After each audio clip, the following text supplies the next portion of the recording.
Hey, everybody, we are back, episode 10 of Rise and Outshine, and we're going back to where it all started.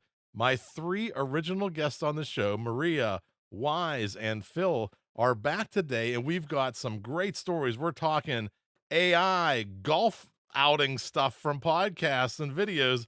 We got Redbox, what was it, TikTok coming to Redbox? Well, I don't know. Let's hear that music. We're asking the experts, we're all on a mission to rise in the rankings and outshine the competition. Welcome to Rise and Outshine. All right, let's go around and just meet our guests. You're familiar with them if you've seen any shows I've ever produced, because they're probably my three most most booked guests. I love them so much. We'll start with Maria from Parts Unknown. Maria, tell us about yourself and where you're calling in from. I'm in Southern Ohio, and I am obviously, like you said, Maria Daniels. I host a show called Successfully Chaotic, and I am an entrepreneur, so I own several small businesses, and I am the mom of 7 kids, and I have two granddaughters now too. So, Congratulations. yeah. And to Wize. Oh, I'm Wize El Jefe. I live in Pocono Mountains here in Pennsylvania. I'm the host of Stuck in My Mind podcast, Mentality, and the Poppy J and Wise show. And Phil Better. I am Phil Better, the podcast mogul. I host multiple podcasts, produce multiple podcasts for entrepreneurs and solopreneurs from around the world. I just love podcasting so much. And if you want to hear all my thoughts on podcasting, make sure you check out Invest in Yourself, the podcast series. And I've got all their links in the show notes already. So if you're scrolling and listening right now, scroll down, check them out, click the links after the show. Let's go into that first story. We've seen AI everywhere. And even what's funny, when we talked about before, when I launched this show last September, really AI and ChatGPT weren't even a thing. But here's an article from AdAge.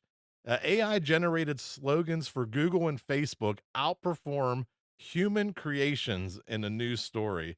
And so for many of the ads that you hear out there, what they would do is they would put some against the traditional ads. Now, some of the greats like McDonald's, I'm loving it, and Nike, just do it. You can't beat those. Those are untouchable. But many, about 80% of the slogans that were out there actually got outperformed when they used AI to generate slogans for these businesses. So my question is, now, is this something we should be considering for podcasting, for creating our own titles, our own descriptions? Do you think AI could write a better description and title for our shows? Are you raising your I'll hand? raise my hand because I Is wasn't that- sure how we're going to do this. I didn't have my buzzer handy, but I'm not scared of AI. Like, a lot of people are sounding the horn like, oh my God, AI is going to take all our jobs, this and that. It's not. AI can do a lot, but it's not at the quality that's going to put most copywriters, most podcasters, most creatives out of a job, because it doesn't have that human element yet. You can still read the automation, the computerness of it.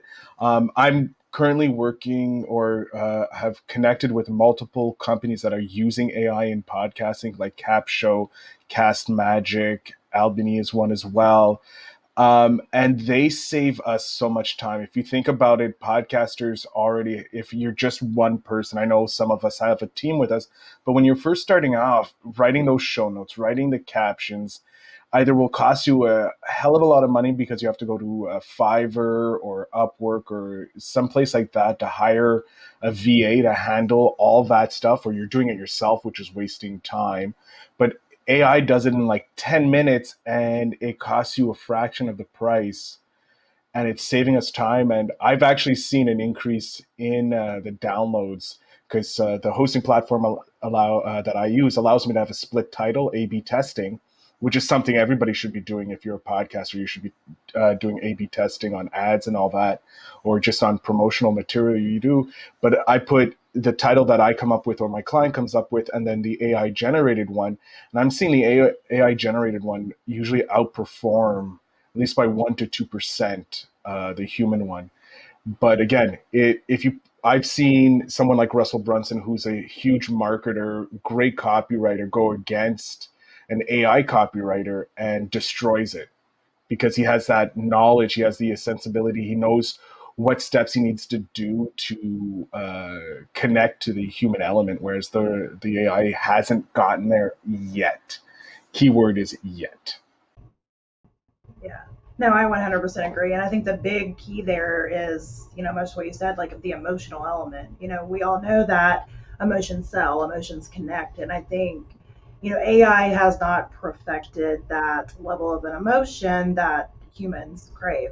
So, I mean, I'm like you, Phil. I don't really fear the AI. I look at it as a tool, and I think it could be very useful. I don't think it takes the place of a copywriter all the time. I think it can shorten their job and allow them to actually take on more work, because then at that point they're just being conscientious on how they're putting in the prompts and the editing on the back end of it. But I think we get so afraid of job replacement that I don't think it's a job replacement as much as it is kind of changing the atmosphere of the job, in my opinion. Yeah, so just kind of like how what Maria was saying, using it as a tool. When Jeff introduced me to ChatGPT in November, um, I started using it more on my podcast. It's helped my podcast, especially with my descriptions, helped me with titles. It's sometimes it's hard to come up with titles if you put in the right proper prompts, and with me using Podmatch and everything, I just kind of just fill in the blanks. I put in the information that I need, that I want for the descriptions and stuff like that, and it's been great. I love it. Cast Magic, I love Cast. Thank you, You're Phil welcome. Better, for that one. But I love Cast Magic because it helps with so many different things. It gives me, now that Threads is out, it gives me threads that I can go out and put out there. It gives me so many different timestamps. Like, it saves me on not on doing timestamps. It saves me on so many different things that would take me so much time to do it personally. It's just so much easier, much better, it's quick, so much better for me, because again, like, some of us have big teams. Me, it's just me. So being that it's just me, it's so much easier just to be able to take my audio and put it into Cast Magic and have it put out titles, put out the descriptions, put out threads, put out tweets. It gives me quotes from me or my guests. It does so many different things that I take. I take the quotes. I go to Podopolo again. Thank you, Feel Better, and and I go to the timestamp that it gives me, and I put it in Podopolo, and it gives me a clip right there. So now all these different tools are wonderful to me. Like, they're not replacing anyone. You have, again, like Maria and Phil said, you don't get that human feeling when you just allow it to. So by you putting the proper prompts, and you using what you feel is right, and rewording it, and all this other stuff, you can make it so that it can feel much more human. Let's build on that idea. We're talking about, yes, you should be using ChatGPT in some form, or some program that's plugging into ChatGPT or another large language model. What are some things, like, how would you structure the prompt for the people listening at home? Like, I have ideas in my head. I would describe the show, maybe some of the guests. What would something you would feed into ChatGPT as a prompt to get some title ideas? How would you approach that if you were going to try this? If it was me, I would start by prompting the machine, going by actually asking it, because it's based on a conversation. ChatGPT is conversation based bot. So I would go, hey, I have a podcast that I want to utilize you for. How could I make the best prompt to come up with the proper title for the episode? And then I want you to ask me questions until you have the prompt that's the perfect prompt. And you just go with that. Like, It's going to go, what's the episode about? And you can talk about what the episode's about, and you can talk about this, and you just go on with that, and it will come up with a prompt for you. It is a prompt engineering machine. Like this, ChatGPT will do everything for you. All you have to do is ask it, like, how do I do this? Explain this to me. How can I use you to be a prompt generating machine? And it's just, you just ask it. It is the smartest tool that you get to ask it, and it will tell you exactly what you need to do. Yeah, and then when you're in doubt, just say, give me 10, right? And it'll give you 10 titles, and then you can kind of pick and choose from the best one. Yeah, I usually do like 5 to 10 titles, and whichever one I feel resonates with my episode, or whichever one I like, I just pick it. But I usually do pick, make sure it gives me multiple options.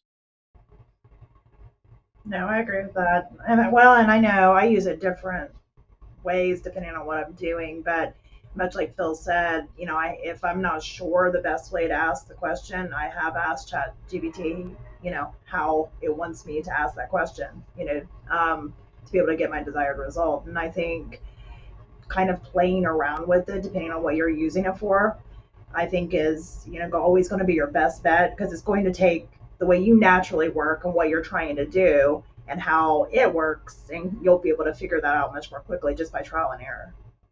And you can also ask ChatGPT to ask you questions. So when after, like with me, I put in a bunch of information about myself, whatever, and then after I put in all that information, I went and asked ChatGPT, are there any other specific questions you would like to ask me? And it sure did. Well, speaking of asking you questions, I don't have a transition for this story, but this next story is one that's after my own heart. I'm in the process of building a virtual theater, a live theater with a physical space that also does virtual. So you could be indoors watching it, at the physical location, or you could walk across the street and get some tacos.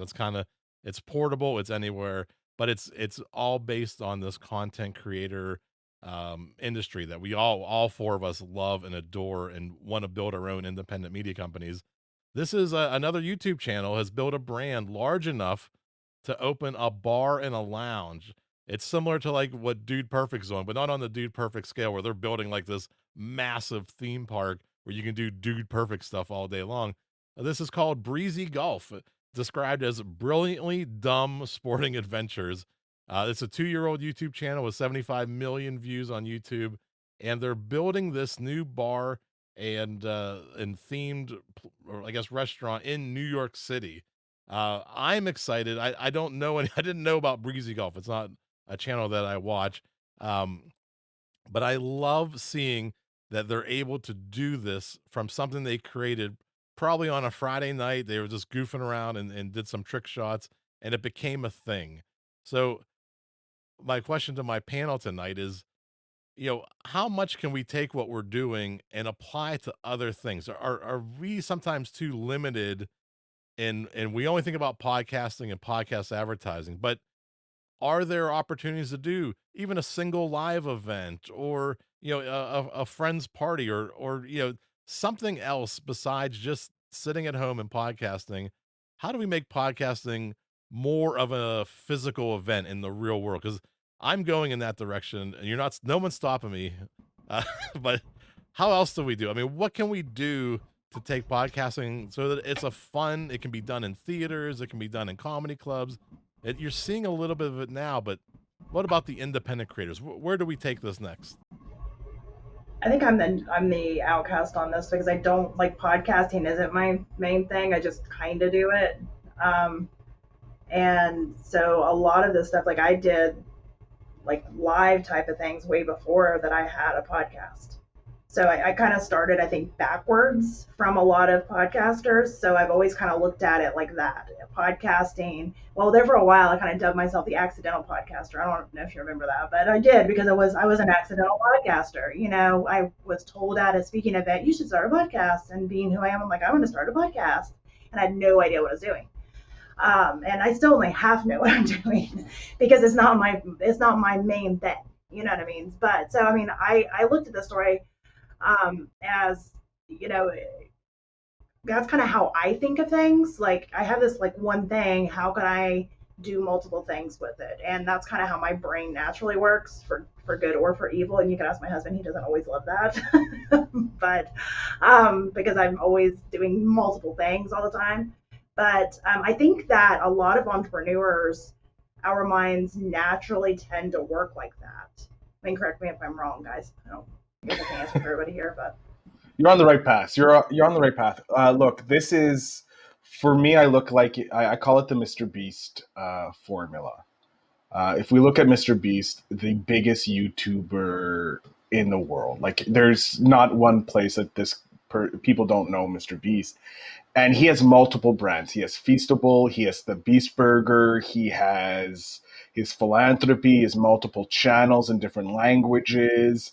He Everybody should be following the Mr. Beast style, which is you find someone who knows business and they will take care of the business aspect while you focus in on your content.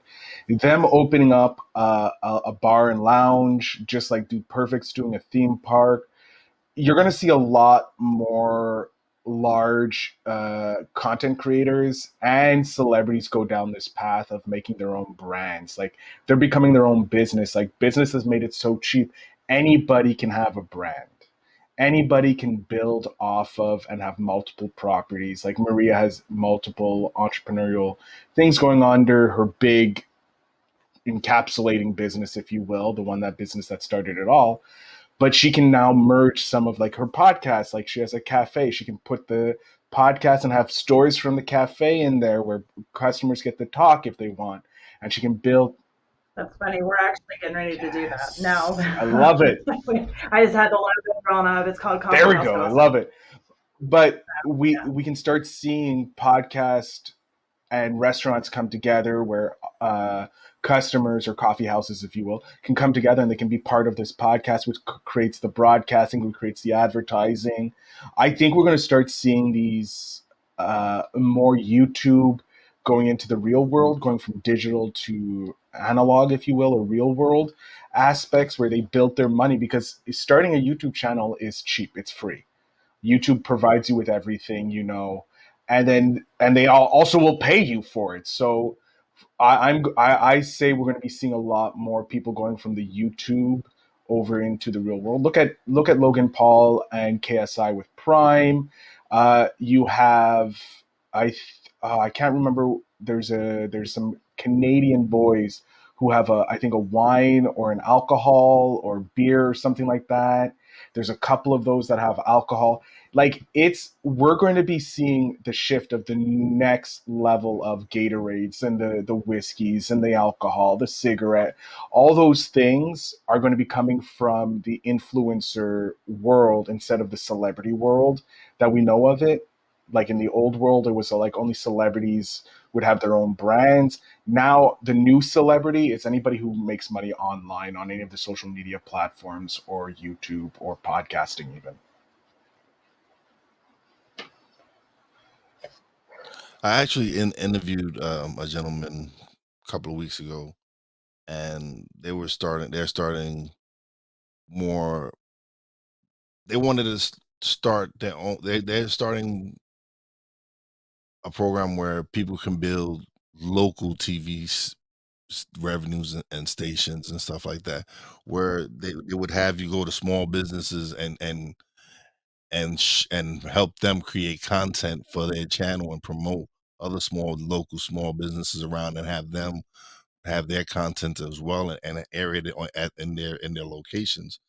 So I thought that was really cool. So things are evolving. It's like all four of us are home in our own studios.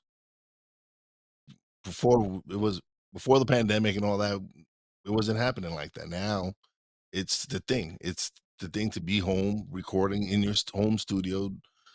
You don't have to spend thousands and thousands of dollars on equipment. There's decent equipment you can have at a reasonable price. So a lot of these things now, they don't have to spend on production because A lot of us do our own production ourselves. So corporations see this and they're like, okay, I don't have to spend money on production. I just pay this person to do whatever they're doing. Yeah, I do pay somebody to do it just because I don't know how. And I don't want to learn Hey, how. listen, it is So I'm just that's gonna the go Henry there. Ford model. That's the Henry Ford model, the Rockefeller model. It's you're good at one thing, and then you have a button that you can press, and you will find someone who's better at the thing that you don't know. Yeah.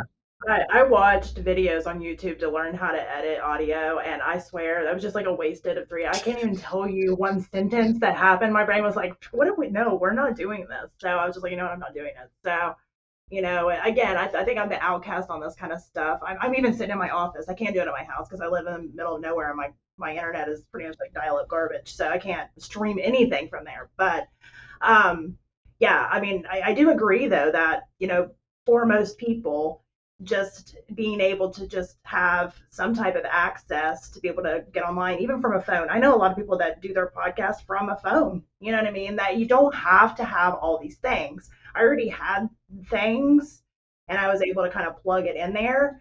Again, I came backwards, but I think a lot of people, you know, they think they have to wait until they have, the perfect mic, the perfect this, the perfect that. And I can tell you some really great shows that they're using an iPhone and earbuds, and it sounds great. I mean, it sounds great. So I think, the idea that you have to, wait until the perfect moment, I think lots of people are proving that wrong. Not that any of us ever had a perfect moment anyway, but I think a lot of people were waiting. Well, once I get to this point, then I will. Well, once I get to this point, then I will. And I think the more people that just kind of dive in and do it anyway, I think shows the rest of the people that's out there that they can do it too. Yeah, it's a big part of my mission going forward. I do a trivia show and I want to do it in front of an audience, but I also want to stream it live. I want to do that at a bar or a restaurant or a small club or theater. And I think there's a lot of people who have the potential, who have the talent.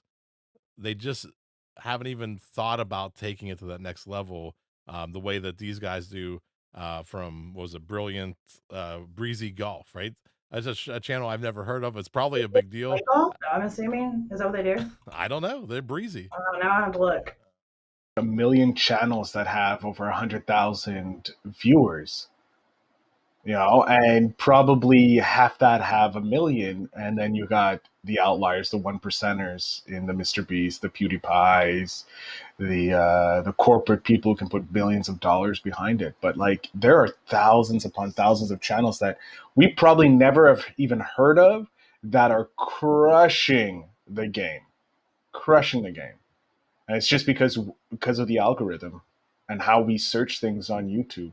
We can say, like, I'm a huge Philip DeFranco fan. Some people may be like, who the hell is Philip DeFranco? And I'm like, how do you not know this guy who has close to 8 million subscribers, who does daily news dives? This is the guy I trusted with my news.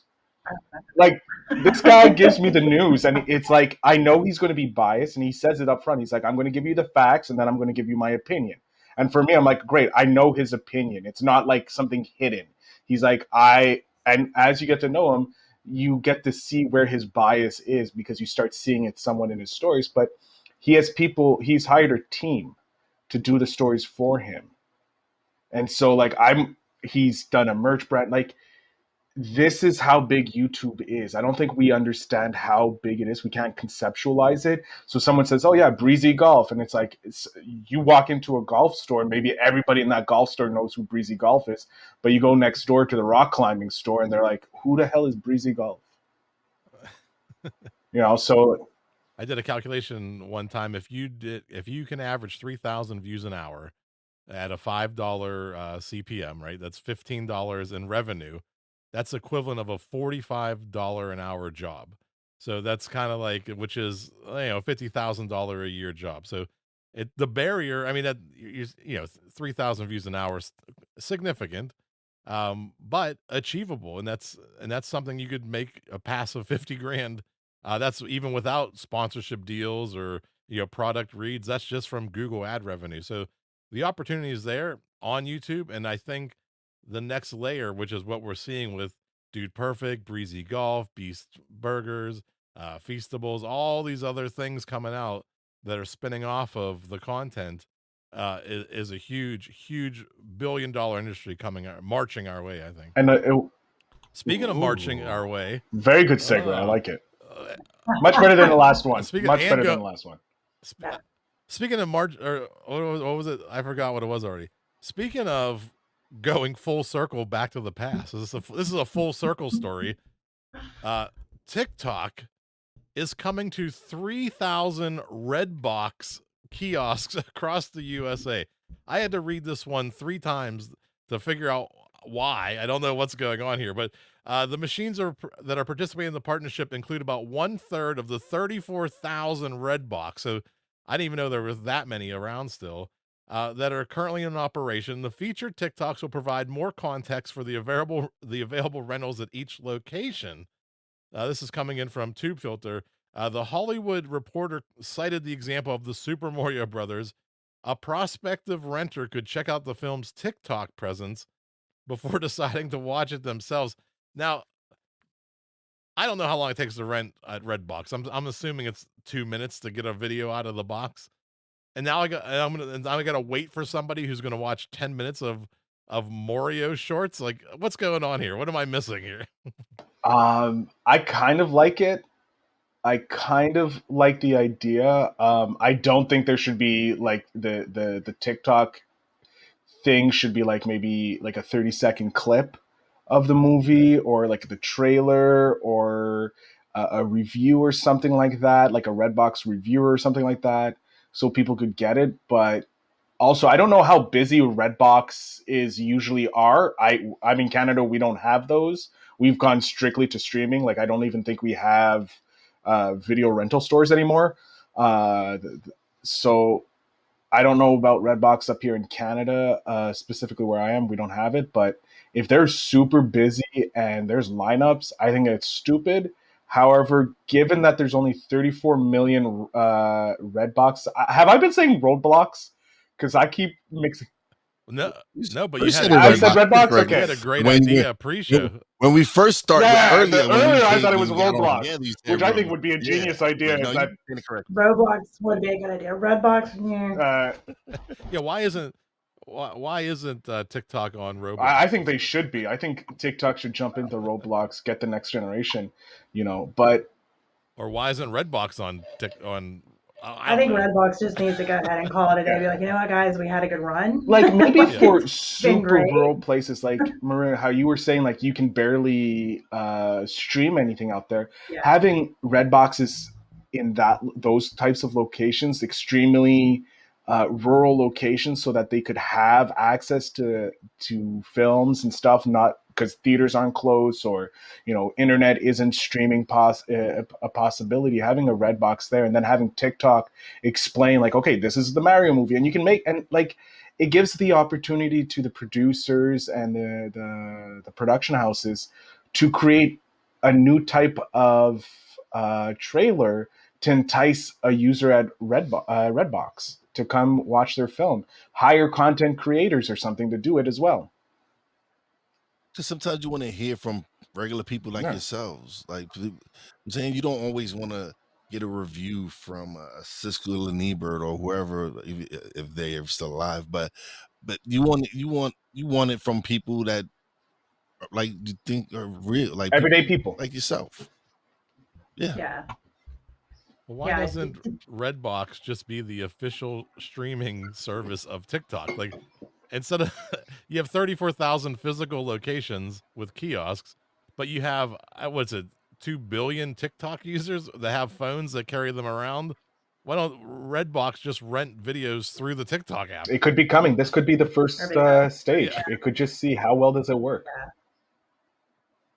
Yeah. Well, and like Phil was saying, I do think Redbox or DVD rentals have a market in more rural areas. Now, I still don't have a DVD player. I was saying that earlier. My kids do in their rooms, but I do not myself. But the internet infrastructure in rural areas obviously is horrible. So being able to have something to be able to access, I think does make sense. But then again, like how are they getting the TikTok, or is that streamed in? Because again, there's going to be an issue of being able to stream that in if we're talking rural areas. I've got a lot of questions, and I was surprised to hear there's 34,000 Redbox. I've seen a few, around, but I mean, I would be surprised that they're even getting used enough, to keep that many live and active.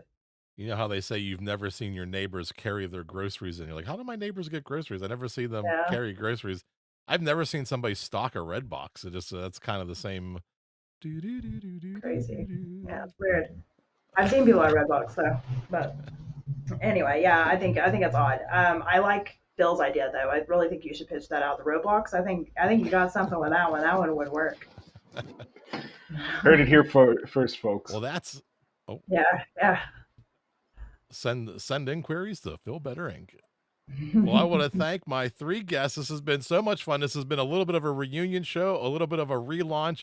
My 3 favorites. Go ahead one last time. Let's plug, promote. All these links will be in the show notes. We'll start with Maria. You can follow me online at Successfully Chaotic, or just on my Facebook at Maria Daniels. Wize. You can find me on every single platform. I'm on Instagram, Wize El Jefe. Check out the website, stuckinmymindpodcast.com. All my podcast is on all major platforms. And that's it. And I am Phil Better, the podcast mogul, the one with the most sensory, seductive voice of all podcasters around. You can find me on Instagram at Podcast Mogul. Thank you, Jeff. I didn't He's know the we were Barry doing White that. of Late podcasts. night. I can do that too, buddy. I can do that too. I know you can do it, but I just wanted to do it because you didn't do it. I wanted to get the central voice. I can I do know, it too, I know. buddy. We have the good voice. We got the good voice. We're asking the experts.